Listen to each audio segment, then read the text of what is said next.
दिल्ली सरकार बेशक आम लोगों से ये अपील कर रही है कि लोग अपना निजी वाहन छोड़ के सार्वजनिक वाहन पे शिफ्ट हो जाएं, लेकिन दिल्ली की सार्वजनिक व्यवस्था इस कैपेसिटी में नहीं है, इतना मजबूत नहीं है कि वो सारे निजी वाहन चालकों को अपने पे ले ले।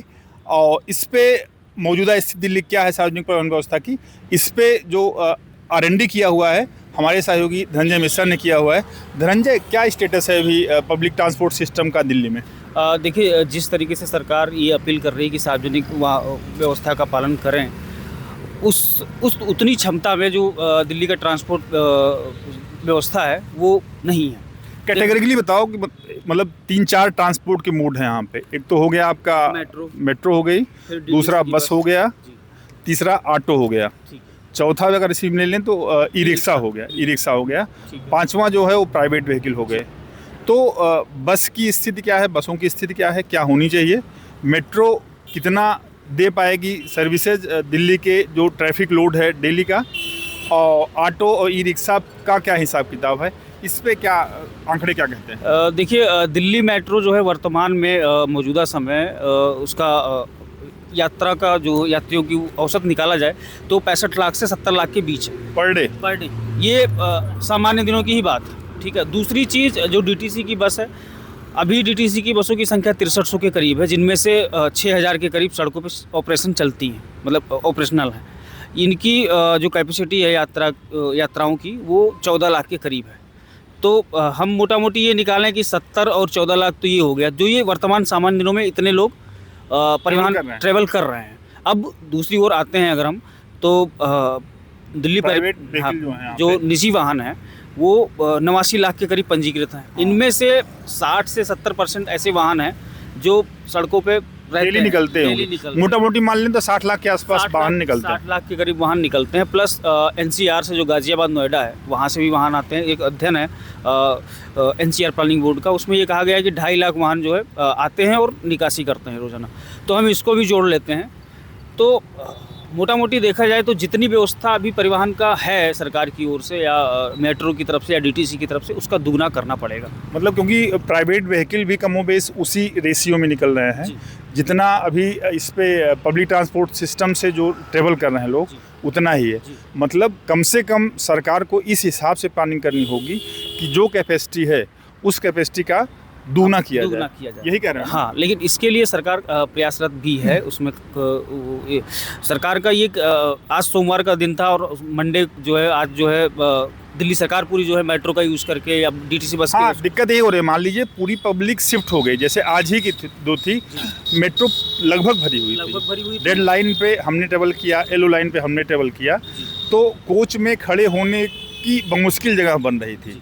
और फ्रीक्वेंसी ऐसा नहीं कि बहुत लंबी फ्रीक्वेंसी हो, टाइम जो है, ड्यूरेशन जो है 4-5 मिनट में जो है एक मेट्रो आ रही थी, जबकि मेट्रो ने भी एडिशनल उतारा हुआ है। मेट्रो की तरफ से ये कहा गया था कि हम 6 अतिरिक्त ट्रेनें उतारेंगे, जिससे 24 फेरे जो है एक्स्ट्रा लगेंगे। लेकिन देखा जाए तो स्थिति कमोबेश सड़कों पे तो जो जाम जैसा आज लगा था, उससे ये नहीं लग रहा था कि लोग जो है मेट्रो पे या DTC पे गए हैं ज़्यादा। क्योंकि DTC बसों की अगर मतलब डेली जो निकलते हैं उनको भी हम लोग अगर देखें तो शायद ही कोई ऐसी बस हो जो स्टैंडिंग में न चल रही हो। मतलब सीटिंग तो फुल रहता है, स्टैंडिंग अमूमन आम बसों में, मतलब सारी बसों में रहती है। तो ऐसा नहीं है कि वो कम कैपेसिटी पे चल रही है, लेकिन जो बसों के साथ जो दिक्कत आती है वो मॉर्निंग और इवनिंग की शिफ्ट में तो फुल स्ट्रेंथ में चलती है। जैसा तुमने बताया 5,000 के आसपास वो सड़क पे रहती है मॉर्निंग और इवनिंग शिफ्ट में। लेकिन जो दोपहर का समय होता है, दोपहर मतलब हो गया कि आपका 10 बजे से लेकर 4 बजे के बीच में 2-2 घंटे तक बस नहीं आती है। देखिए, इसकी समस्या ये है कि जो परिवहन विभाग है, इसमें रूट, जो बसों का रूट है वो ठीक तरीके से लागू नहीं किया गया है। इसके लिए IIT दिल्ली को नोडल बनाया गया है, वो अध्ययन कर रही है, इस पर भी लागू होगा। लेकिन अभी फ़िलहाल जहाँ ज़रूरत है वहाँ बसें भेजी जा रही हैं, कोई ये उसके डिमांड के हिसाब से। लेकिन दोपहर में जैसा कि हमने आज भी देखा, हम लोगों ने आज भी देखा है और कुछ यात्रियों से बात भी की है जो बसों से सफ़र करते हैं, सुनते हैं जो दैनिक बस यात्री हैं वो क्या कह रहे हैं। मेरा नाम सीमा। सीमा कितनी देर से बैठी हैं? 1.5 घंटे। 1.5 घंटे से बस मिली ही नहीं आपको? नहीं। 3-4 बस निकल जाएंगे, फिर आधा घंटा कोई बस ही नहीं आएगी। ये प्रॉब्लम्स है यहाँ पे ज़्यादा। जो ड्राइवर है उनको डिसिप्लिन करने की ज़रूरत है। उन लोग क्या करते हैं कि डिपो में जाके या फिर टर्मिनल में जाके आराम से गाड़ी खड़ा कर देंगे, आपस में ये ताश पत्ते खेलेंगे। क्या नाम है आपका? गुरुदेव से कितनी देर में बस मिलती है आपको? हमें तो मिल जाएगी। आए हम दूसरी टाइम आते हैं जब बस आ जाए। वैसे बैठे हैं 3 बजे तक बैठे नहीं आएगी, बस नहीं आएगी इनके लिए। देखो अभी साहब अभी साढ़े लगातार आएंगे, 729 मर के आएगी, फिर गैप पड़े 4:15 4:30 के बाद बसें शुरू होती है। बाकी दिन भर कोई बसेस नहीं मिलती। दोपहर के बाद खत्म हुई। क्या नाम है आपका? कुंदन सिंह। कुंदन जी, कितनी देर से खड़े हैं आप? 20 मिनट हो गए मेरे को। तब से बस नहीं मिली आप? बस का कोई टाइम ही टेबल नहीं है दिल्ली के अंदर, तो कहीं भी चले जाओ आप, कभी टाइम टेबल नहीं है, बस का कोई टाइम टेबल नहीं है यहाँ पे। तो राम के भरोसे चल रही है बस है। तो क्या नाम है आपका? कितनी देर से बैठे हैं आप? 12 बजे से बैठा। 12 बजे से बस मिली ही नहीं आपको? इतनी ज़्यादा प्रॉब्लम है। कहाँ जाना है आपको? और अभी तक के नहीं मिली है। कितनी देर से खड़ी हैं आप? हमारे को 10 मिनट हो गए। बस मिल रही है आपको? नहीं, अभी तक तो नहीं आई है। तो धनंजय, जैसा हमने सुना किसी कोई बहुत उत्साही नहीं है पब्लिक ट्रांसपोर्ट सिस्टम के लिए। सबका जो अप्रोच है वो निगेटिव ही है। कोई 1 घंटे से इंतजार कर रहा है, कोई 1.5 घंटे से इंतजार कर रहा है, कोई 2 घंटे से इंतजार कर रहा है। क्या मतलब बसें नहीं है क्या? जैसा कि हम बता रहे थे कि और ये जो बातचीत हुई है दोपहर के वक्त हुई है, पीक आवर के अलावा हुई है। देखिए, दिल्ली में 1998 में सुप्रीम कोर्ट का एक आदेश आया था। उसमें ये कहा गया था कि उस समय दिल्ली को 11,000 बसों की ज़रूरत है। अब 2010 जब कॉमनवेल्थ गेम आया था उसके बाद CNG की नई बसें, लो फ्लोर बसें और क्लस्टर बसें आई। हालांकि तब भी ये संख्या 11,000 नहीं हो पाई। 2010 के बाद अभी वर्तमान पर मौजूदा देखा जाए तो दिल्ली की जनसंख्या काफ़ी तब से बढ़ी है। और दिल्ली सरकार का ये कहना है कि हम 2026 तक एंड में इसको 11,000 बस करेंगे। उसके बाद अगले 2 साल 2028 तक हम 14,000 बसों पे ले जाएंगे। मतलब 1998 से 2027-28 मतलब करीब 30 साल हो गया। 30 साल में भी सुप्रीम कोर्ट का वो आर्डर जिसमें वो ये कहते हैं कि 11,000 बसें होनी चाहिए, वो एग्जीक्यूट नहीं हो पाया। और उसी का इम्पैक्ट ग्राउंड पे दिख रहा है। नहीं, उस समय कुछ समस्याएं नहीं भी थी। जैसे लास्ट माइल की जो अभी हम बात कर रहे हैं, जो सबसे बड़ा इशू दिल्ली का यही है। क्योंकि कई लोग ऐसे भी यात्री मिले थे जिन्होंने ये कहा कि हम मान लीजिए मेट्रो से जाते भी हैं, लेकिन अगर मुझे ऑफिस जाना है तब क्या है, हमारे पास क्या व्यवस्था है, या मैं घर से निकलूँ और मेट्रो स्टेशन जाऊँ तो मेरे लिए क्या व्यवस्था है। वो चीज़ अब आई है ज़्यादातर लास्ट माइल की। हाँ, तो उस मामले में भी बहुत अच्छी स्थिति नहीं दिल्ली की। लास्ट माइल कनेक्टिविटी बहुत कम ही जगहों पे होगी। हाँ। और खासकर जो दूर दराज के इलाके हैं वहाँ पे तो लास्ट माइल कनेक्टिविटी नहीं है। और उसी को पार पाने के लिए, उसी समस्या से पार पाने के लिए दिल्ली गवर्नमेंट TOD पॉलिसी जो DDA ने अभी इम्प्लीमेंट किया हुआ है, कुछ कॉरिडोर को आइडेंटिफाई किया हुआ है, TOD लागू कर रहा है। ट्रांजिट ओरिएंटेड डेवलपमेंट का जो प्लान है इनका, उसको भी लागू करने की दिशा में आगे बढ़ रहे हैं। अभी ये 10 जगह पे ऐसा मतलब चिन्हित किए हैं। उसमें यमुना पार भी है, कई बाहरी दिल्ली के क्षेत्र भी हैं। लेकिन दूसरी ओर बस की जो कनेक्टिविटी है उसको भी कई चीज़ों में बदलाव किया है दिल्ली सरकार ने। पहले 12 मीटर की बसें चलती थी, उनमें 9 मीटर की बस लेकर आए ताकि सकरे इलाके में जाए। अब सरकार का एक और फोकस है, सरकार ने ये कहा है कि हम 7 मीटर की बस भी लाएंगे जो और सकरे इलाकों में जा सके। हाँ, वही मेजर फोकस उसमें जो है लास्ट माइल कनेक्टिविटी का है। एक्सपर्ट क्या कहते हैं?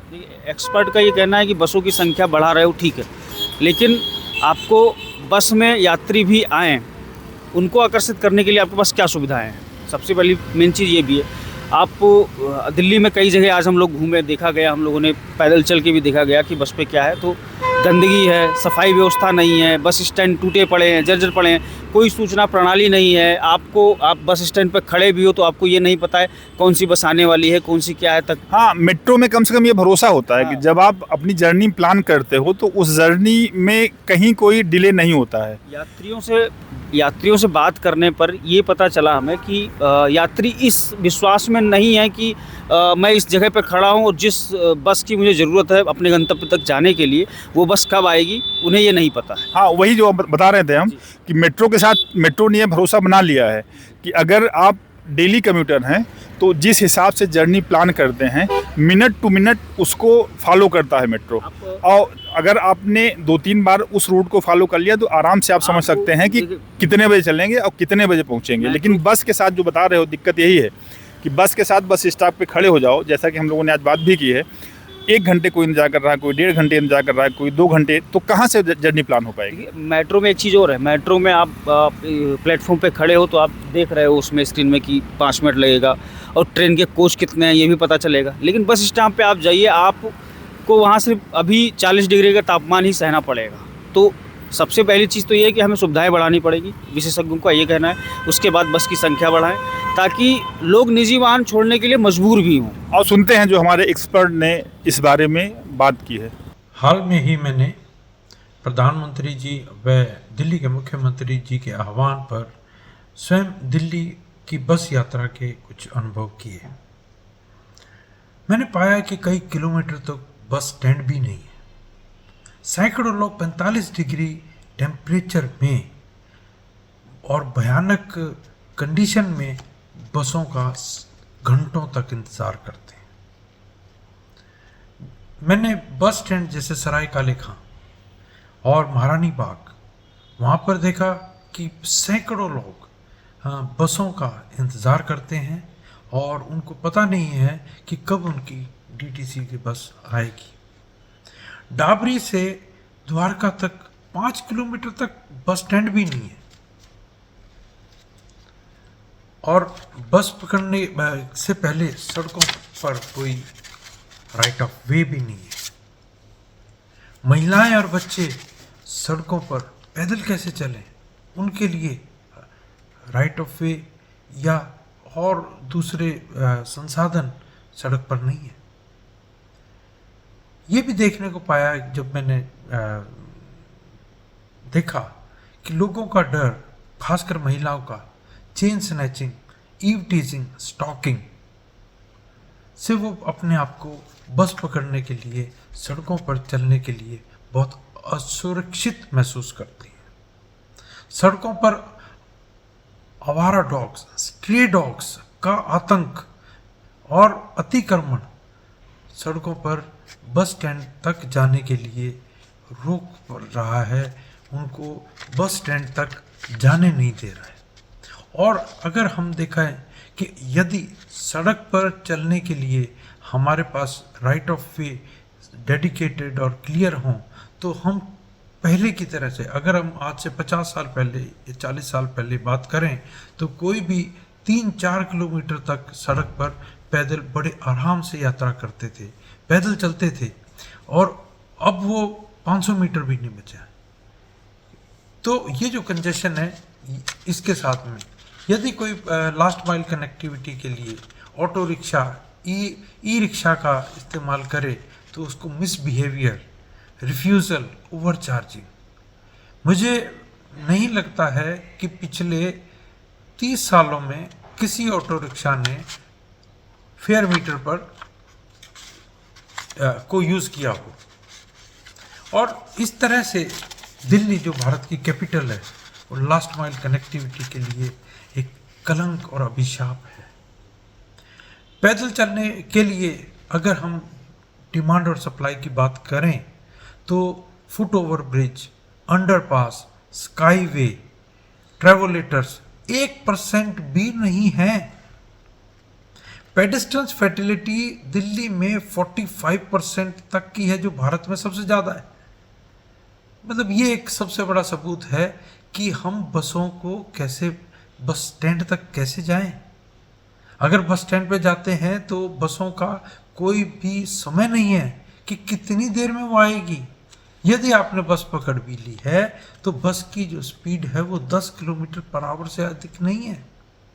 आज बसें खाली हैं कि इवन हमारे पास फ्री पास भी दिए गए हैं, लेडीज़ के फ्री पास दिए गए हैं, लेकिन इतनी डिले है बस को में तो वो बसों का इस्तेमाल नहीं कर पा रहे हैं। बस ड्राइवर के लिए बड़ी बस चलाना एक बहुत मुश्किल काम है। मैं खुद जाकर ड्राइवर के पास अनुभव किया कि वो सामने के लोगों को देखे या साइड के ब्लाइंड स्पॉट्स को देखे।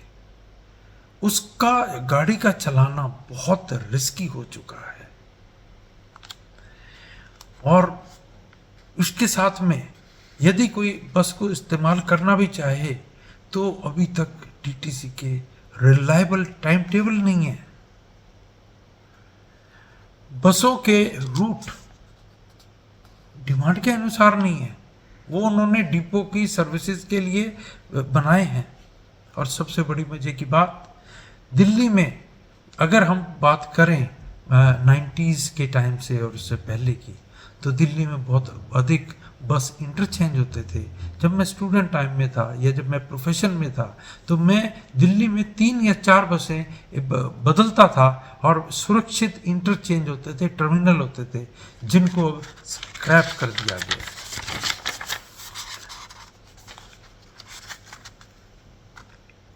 ई रिक्शा या जिसको हम अभी लास्ट माइल कनेक्टिविटी कहते हैं, हमें ज़रूरत थी कि उसको भी ऑर्गेनाइज तरीके से चलाया जाए, उसको भी ओला उबर की तरह से चलाया जाए। और हमारे हास्यास्पद लगता है कि हमने ई रिक्शा के परमिट ओपन कर रहे हैं, इंडिविजुअल्स को कर रहे हैं, जो किसी के कंट्रोल, ना ट्रैफिक पुलिस के, ना ट्रांसपोर्ट डिपार्टमेंट या किसी भी एजेंसी के कंट्रोल से परे हो जाएंगे, हैं भी।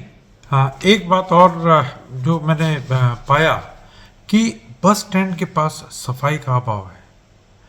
मैं सराय काले खां जो उसके अपोजिट साइड पर, मैंने कम से कम भी 3-4 जगह अपने आप को अलग अलग जगह जाके खड़ा हुआ। यूरिन की कितनी बदबू, मुझे लग रहा था कि बेहोश ना हो जाऊं। उसके साथ में कोई खड़े बैठने की कोई जगह नहीं। मैं जैसे मुझे खुद को एक पेन है वेरिकोस का, ज़्यादा देर तक हम नहीं खड़े रह सकते, तो लोगों के साथ क्या होगा। हमारे पास पैदल चलने के लिए जगह जगह पर, जैसे मैं विदेशों में जाके देखता था, हर 100-200 मीटर पर बहुत साफ सुथरे टॉयलेट होते थे।